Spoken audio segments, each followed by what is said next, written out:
गगन, ये जिम्मेदारी तुमने जो मुझ पर डाली है, उसके मैं बिल्कुल अपने आप को उसके योग्य नहीं मानता कि मैं वो निभा पाऊंगा। पर निर्मल को जो राम ने पत्र लिखा था, उससे मुझे अब लग रहा है कि मैं निर्मल से बात कर सकता हूं इस तरह से, किसी माने में, और इन पोस्ट कार्ड्स को देख के। और ये तब अधिक संभव हो जाता है जब कोई देह में नहीं होता। जब देह में होता है तो कभी उत्तर में होता है, दक्षिण में नहीं, पूर्व में होता है तो पश्चिम में नहीं। मुश्किल होती है एड्रेस जानने की, कभी कभी पत्र पहुंचते नहीं। पर जब देह में नहीं होता है पर दिल में होता है, तो उससे हम बहुत सहज बात कर सकते हैं। हालांकि ये एक व्याख्यान सा है, पर मुझे ये निर्मल से ही बहुत सारी बातें करनी है, और आपसे भी और अपने से भी। गगन साक्षी हैं कि निर्मल और मैं बहुत सारी विषयों पर बातें करते थे, और बहुत उटपटांग बातें और हास्य, जोक्स। कभी कभी वो मिलते थे तो कहते थे जोक्स बता दो पहले ही और फिर बात करेंगे। और उसका सबसे बड़ा जोक तो यही है कि मैं यहां खड़ा होके, इतने विद्वत जन हैं यहां, उनके बजाय मैंने स्वीकार कर लिया। ये धृष्टता। शायद निर्मल अब होते तो कहते अभी भी वापस जा सकते हो, पर मैं अब उसके लिए तैयार नहीं हूं। ये गगन, तुम्हारी भी याददाश्त बहुत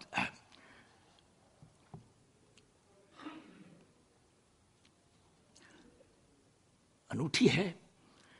तुम्हें वो दौर याद है जब निर्मल और मेरे बीच एक मौन था।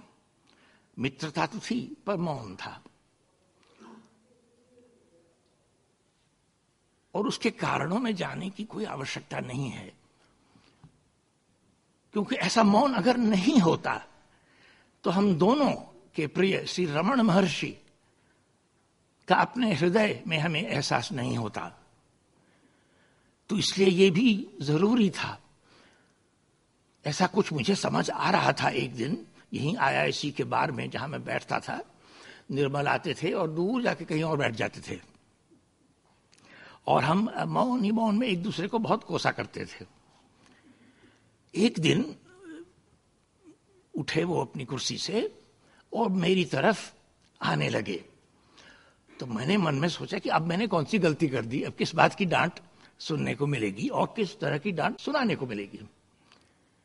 वो आए और मेरे पास कुर्सी में बैठे। मैंने कहा हेलो निर्मल। तो उन्होंने कहा Ramu, I have not come to talk with you, I have come to be with you. ये बात मुझे कभी नहीं भूलेगी। सान्निध्य उनका अभी भी महसूस है। और ये जो कहानी है कव्वे और काला पानी, ये सान्निध्य की ही कहानी है,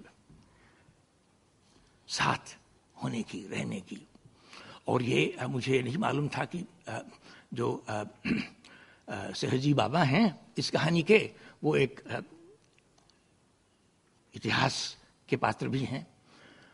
पर ये मानना या न मानना मुझे लगता है गौण है गगन, क्योंकि जिस प्रकार से इस कहानी में वो उतरते हैं और उसके बाद हमारे भीतर, वो मात्र इतिहास की बात नहीं है, वो काल से अतीत की बात है, कुछ और ऊंचाई की बात है, कुछ और हट की बात है, कुछ जादू की बात है। वो सिर्फ सच या झूठ की बात नहीं है, वो कुछ और ही है।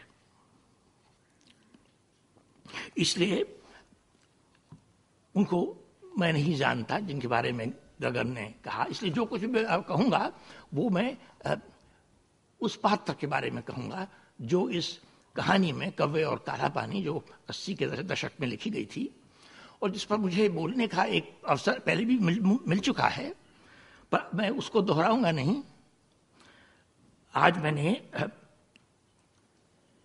वो पुराने मेरे जो नोट्स थे उनको पढ़ा और एक तरफ कर दिया, और कुछ और लाया हूं बांटने के लिए।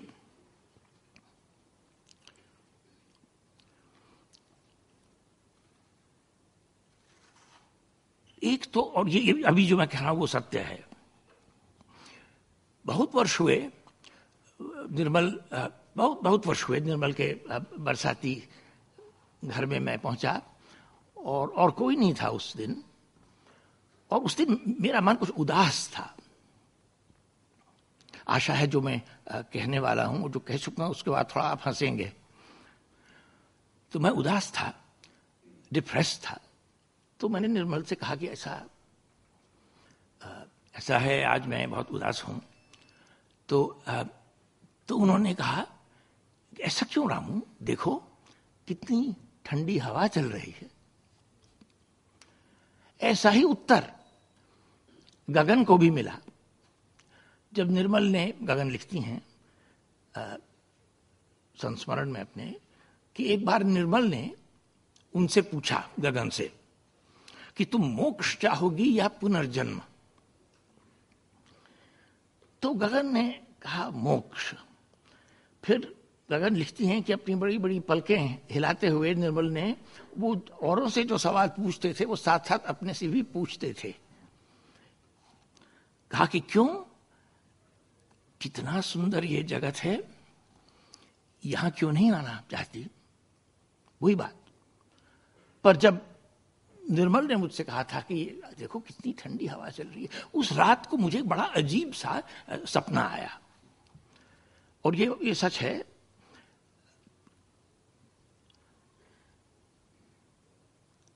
कि मैं निर्मल के साथ कहीं हूं और उदास हूं, और निर्मल ने एक कूलर को हाथ में पकड़ के रखा है और उसकी ठंडी हवा मेरे पास पहुंच रही है, और निर्मल कह रहे हैं, देखो रामू कितनी अच्छी हवा चल रही है। और ठीक उसी क्षण एक कौवा आके उस कूलर पर बैठ जाता है। यह हकीकत है।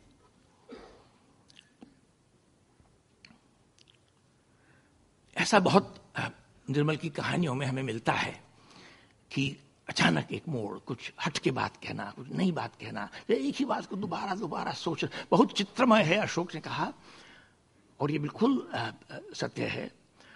पर चलचित्रमय भी है, बहुत फिल्ममय है निर्मल का लेखन, और बहुत जादूमय, और बहुत ही एक प्रकार का, पर नहीं, एक लेखक, बहुत बड़ा लेखक निर्मल जैसा, जिसने बहुत कुछ लिखा हो, पर उनकी बातचीत की दुनिया एक और ही थी। उसको रिकॉर्ड नहीं किया जा सकता। उसको तो जिन्होंने सुना वो याद ही कर सकते हैं। उसमें एक विशेष प्रकार का हास्य, एक एब्सर्डिज्म होता था, और एक झगड़ा, और एक सुलह, ये सब बातें वो तो हम अब नहीं कर सकते। पर निर्मल, ये तुम्हारी कहानी जो कौवे और काला पानी है, वो जब मैंने पढ़ी तो बहुत बहुत अच्छी लगी। और जब तुमसे इसके बारे में बात करने का मौका मिला तो मैंने कहा, निर्मल मैंने सुना है कि कल तुमने नाश्ते में 1 गिलास काला पानी और 2 कौवों का ऑमलेट मांगा था। पर नहीं, ये कहानी बहुत गंभीर है। इसको 1989 में इसके बारे में मैंने कुछ कहा था। अशोक जी का निमंत्रण था भारत भवन में। अब मुझे लगता है उन नोट्स को जब मैंने पढ़ा, नहीं वो छपी भी थी कहानी, तो मुझे लगता है कि मैं उसकी पूरी गहराई नहीं पकड़ पाया था तब। एक तो शब्द आप काला पानी ही ले लीजिए, और कौवे, तो ये बहुत सुंदर शब्द है कौवा। उसको कहते ही कांव कांव बोलने लगता है दिल। कौवा, कौवे, और काला पानी।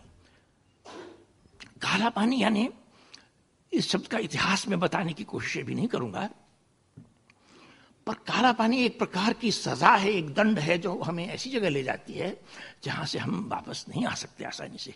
एक तो ये होता ही रहा है इतिहास में, कितने ही कैदियों को भारत के स्वतंत्रता संग्राम के दौरान अंडमान आदि भेज दिया जाता था, वो काला पानी की सजा होती थी।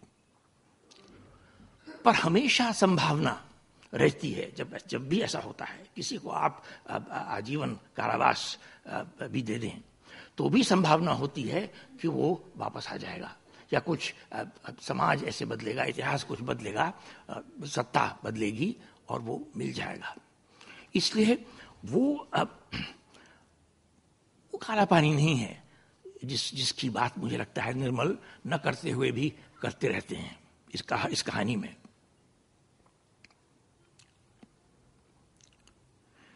एक हमारी दार्शनिक संस्कृति में इस विषय पर बहुत कुछ है, इसके बारे में मैं कोशिश करूंगा बताने की, पर पहले आप मृत्यु को ही ले लीजिए। अभी जो पत्र हमने सुना, राम गोपाल जी ने पढ़ के सुनाया राम कुमार का, तो निर्मल की मृत्यु हुई और एक मित्रों की मृत्यु हुई। पर मृत्यु क्या है? ये एक मान्यता हमेशा रहती है दिल में कि ये एक सजा है या कुछ भी है। ये आप अगर ये सेल फोन बंद कर दें तो बहुत मुझे आसानी होगी अपने विचार को सुनने की।